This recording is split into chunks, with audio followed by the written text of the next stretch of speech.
All right, we on. Hey, Shalom, Makim, Yahweh, Shem, Yahushua, Bashim, Kakadash, Barakathum. Giving all glory, honor, and praises to Yahweh, Bashim, Yahushua, Bashim, Kakadash. Double honors to the apostles and elders of Great Millstone, to rule and teach well. Peace, love, salutation to the elect 144 first fruit. Uh, so this lesson is gonna, I'll be coming with quick hitters or whatnot, just get straight to the point. But pretty much this is gonna be on how we supposed to be. Um, you're supposed to be listening to, this to the people. You know what I'm saying? How you're supposed to be listening to the prophets, and you're supposed to be reverencing or, having reverence towards the priests of the Lord. Okay? All right, really, it's towards everybody, man, even me, myself included, because no one's excluded out of this. We don't know if we're exempt from certain things until we get on a chariot. You see what I'm saying? So this is Second Chronicles 20 and 20. I like this precept a lot. It says, and they rose early in the morning and went forth into the wilderness of Tekoa. And as they went forth, Jehoshaphat stood and said, "O hear me, O Judah, and the inhabitants of Jerusalem, believe in the Lord your power." So that's one thing. You're supposed to believe in Yahweh Bashim Yahushai. You got to have the correct name. The correct name is Yahweh, who the world ignorantly calls God. And the correct name of his son is Yahushai, who the world ignorantly calls Jesus. Okay? So it says, believe in the Lord your power, so shall ye be established. Believe his prophets, so shall ye prosper. So you are to believe in the prophet. So if you forsake the prophets, for all these people who just walk past each and every single day, or people who don't know how, let me say this too, people who don't know how to treat people. That's why the scriptures tell us to be gentle unto all men, because the scriptures also do say you entertain angels unawares. Well, shoot, even us bros, you know what I'm saying? We're amongst angels every single week, which is the body. So you got to be cognizant. And I just did a lesson on being cognizant and not simple. You got to be cognizant, meaning being aware of your actions, on how you treat, how you talk to bros and people outside of the brotherhood. You know what I'm saying? All right. So it says, believe his prophets. Okay. Let me just see something real quick. Go to Revelation. I want to say it's 10. It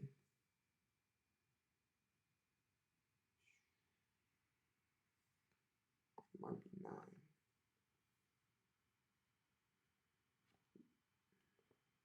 Bear with me one moment. Let me see. Sometimes you be having brain farts and, but the Spirit always reveals it to you. Give me 1 second.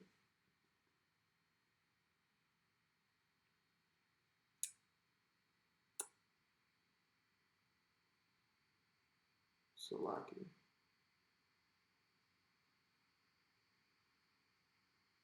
It's all good, It's just slipped my mind, but if y'all brothers know it, you put it in the description box below, to this video.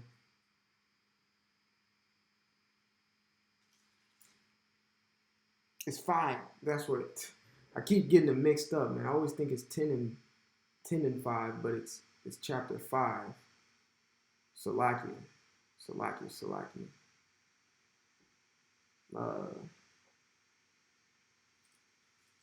Did I lose it again?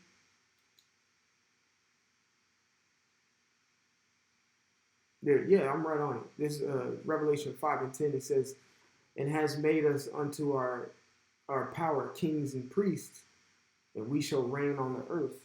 All right. And let me say this too, man. Even though we're still in Esau's, rulership, I did a lesson yesterday saying E's confidence is being stripped away because of what it says in Job, the 18th chapter. I want to say it's like the 14th verse. It talks about his confidence should be taken out, pretty much taken from the tabernacle. And that when you go into a tabernacle means tent. And anywhere where you lay your head down is your dwelling place, where you're comfortable at. So his confidence is going to be taken out, and he's going to be put in a state of uncomfortability. So even though he's reigning right now, Esau is in a state of uncomfortability right now. And it says right here in Revelation 5 and 10, he says, and has made us unto our power kings and priests, and we shall reign on the earth. Well, our reign starts right now. You got to remember, you got to understand that we have our hand on the heel of these damn crackers, man. I'm going to keep it a buck. We have our hand on the heels of these Edomites. So our reign is starting to begin right now. Okay, so that's why the reason I bring this out is because every week, you may call a bro, you may be standing next to a bro in post, you are standing next to a king, you are standing next to a priest, yes, and a prince, because that's our name, Yahshua Allah, and a prince. So you're standing next to a king and a priest, and you're supposed to, have a level of reverence, which reverence goes into respect. You're supposed to have a level of respect for the ones who stand next to you in this ministry as well, man. All right, and you're supposed to believe in the prophet. Just because you are a prophet don't mean you don't believe in one either. You got elder prophets above you, if you're a young man like I am, okay? Apostle Gabar doing his thing, Apostle Tahar doing his thing, Apostle Ramla, Apostle Racha, Elder Ainat, Elder Ayathan, all the elders, man. Elder Sakaran, Elder Menatazat, elders out in Dallas, elders in DC, elders in Atlanta, elders in, all across the globe. They're doing their thing, and you're supposed to have a level of respect to them, and you're supposed to believe the prophets. Because shoot, you were listening to them before you even got in. You probably learned the truth from them. So you're supposed to have some reverence and respect. And yes, I say reverence towards, you could say your peers, but reverence towards your heads of the camps and things of that nature, because the Lord been dealing with it. You see what I'm saying? Because I know I said reverence, I only said one half of the definition of reverence, which is respect, but it also means a fear. All right? You got to be cognizant how you treat a brother, man. Because you don't know how near and dear that bro is to Yahweh Shem Yahushua at the end of the day. You start treating someone some way, you end up getting fucked up because you didn't have no reverence, man. Excuse my Latin. Okay? So I'm going to get this precept real quick here in Ecclesiasticus, the 7th chapter. And I'm going to start at 29. It says, fear the Lord with all thy soul and reverence his priests. He has set his priest up for a certain purpose, for them to do a certain job. Every time you see a priest in the scripts or a prophet come into a town, to be like, bro, they were scared. Are you coming for good news or bad news? What is it, man? What do we do? Y'all didn't do anything, or man, the Lord's about to come and F this stuff up because y'all been acting, you know what I'm saying? So you are to have reverence towards the priest. The scriptures tell you. This, yes, it applied towards the ancient time, but the scriptures are everlasting. So it applies to this very moment right now. Yahweh Shai said it in the book of Revelations, I'm Alpha and Omega. So he's the beginning and the end and everything in the middle. Okay? So if it says reverence the priest, we are to reverence the priest to this very day. To this very day. All right? It says, verse 30, it says, love him that made thee with all thy strength, and forsake not his ministers. All right? The servants of the Lord. All right? The scriptures, let me get that real quick, what Yahweh Shai said in Matthew, the 5th chapter. Salakia. Went to Matthew, the 5th chapter, the last verse. It said what? Matthew 5 and 48. Be ye therefore perfect, even as your Father which is in heaven is perfect. Okay? So the reason I bring this out is, it says, verse 30, love him that made thee with all thy strength, and forsake not his ministers. So in order to follow after that perfection, you are not to forget about the servants that he put on earth. Why? Because he is not going to forget about the servants that he put on this earth. And I'll prove that too. In the book of Deuteronomy, where he says, their foot shall slide in due time. I think it's 32. Let's go down to verse 35 real quick.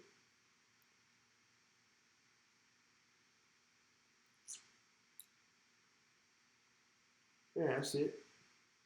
I'll read 36.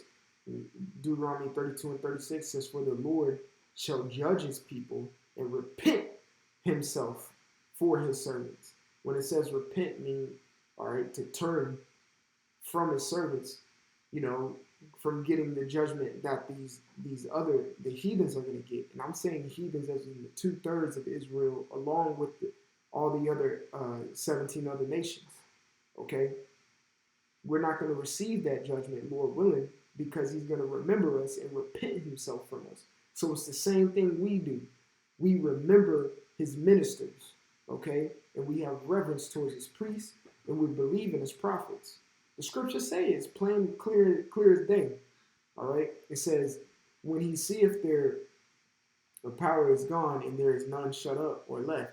See, when their power is gone and when Esau's through, everyone's going to be forgotten about and be going through it. But the Lord's going to remember us. All right. And he's going to turn to us because we have been trying to turn to him, and he's going to recognize that. So we turn as we sit here on this earth today. You turn to your prophets. Being a prophet, you still need to turn to your prophet, your elder prophets. Okay. You always got to turn to somebody. All right. You got to still believe in the prophets, even if you come within the fold. You know what I'm saying? Like me personally, I believed in just a testimony. I believed in the prophets. I stood on the outside for 2+ years. And then I came in the fold, and guess what? I still believe the prophets. And I truly believe that I am one too. But there's prophets that know much more than me, and the Spirit is dealing more heavily that I believe. They're saying something that makes sense, and it stays making sense every single day. And we got to pray to the Lord that it continues to make sense. Okay? But you got to believe in his prophets. All right, let's keep going here. It says, verse 31, "Fear the Lord and honor the priests." Okay? And honor the priests. Show utmost respect towards the priests. Reverence, respect. You have to have a fear too. Yes, there is a fear. All right? Because ultimately, let me say this, you're not fearing that man, okay? You only to fear Yahweh Bashem Yahushai, but the Lord set that man up. That is the power of the Lord in that man. That's what you fear, the power of the Lord. The Lord all gave us powers. Go read it, Luke the 19th chapter, when he talks about the pounds, all right? Money is a form of power, okay? Because once you have a good amount of money, you have flexibility to do things. All right? So yes, a pound or that talent that the Lord gave us was symbolic of power that he gave us to multiply. And some men received a more abundant amount of power than others. And you are to fear that power that the Lord gave. At the end of the day, you're still fearing the Lord, not the man. But you're having reverence because you can sense that spirit on that man that the Lord has provided that individual. Okay? I'm not saying sitting here, fear a God, fear a man. We're all men at the end of the day. But it's the presence of the Lord that is upon that individual, man. Y'all got to hear what I'm saying, Babaka Shah. I'm sure brothers know what I'm saying, through the Spirit. It says, fear the Lord and honor the priest and give him his portion, all right, as it is commanded thee, the first fruits and the trespass offering and the gift of the shoulders and the sacrifice of sanctification and the first fruits of the holy things. This goes into your sacrifices, in this where we're at now in slavery, paying your tithes, being around another form of sacrifices, alleviating, stress off of your 1, 2, 3rd, 1, 2, 3 in command, off of your priest of your, the priest of your specific camp. You know what I'm saying? We are to alleviate any type of stress or workload from them being ministers. All right, they minister. They How do we repay them ministering to us? We minister back. Okay, you see what I'm saying? All right, and you have to have the reverence, and you have to have the respect, and you have to believe in them that they're doing the right thing too, man. All through the spirit and the power of Yahweh Bashem Yahweh Shai. So I just wanted to do that quick lesson because I love those precepts. All right, it gives you a new sense of found of like, okay, am I really respecting, my peers, my elders as I'm supposed to be? You see what I'm saying? Makes you check yourself. So Lord willing, this is edifying. I want to give all glory, honor, and praises to Yahweh Ba'Shem Yahweh Shai, Ba'Shem Achakadash. Double honors to the apostles and elders of Great Millstone who rule and teach well. Peace, love, salutation to the elect 144 first fruit. Brother Kashkwan to the next time. Shalom. And like always, repent for Yahweh Shai is coming back sooner than what me and you believe. Shalom.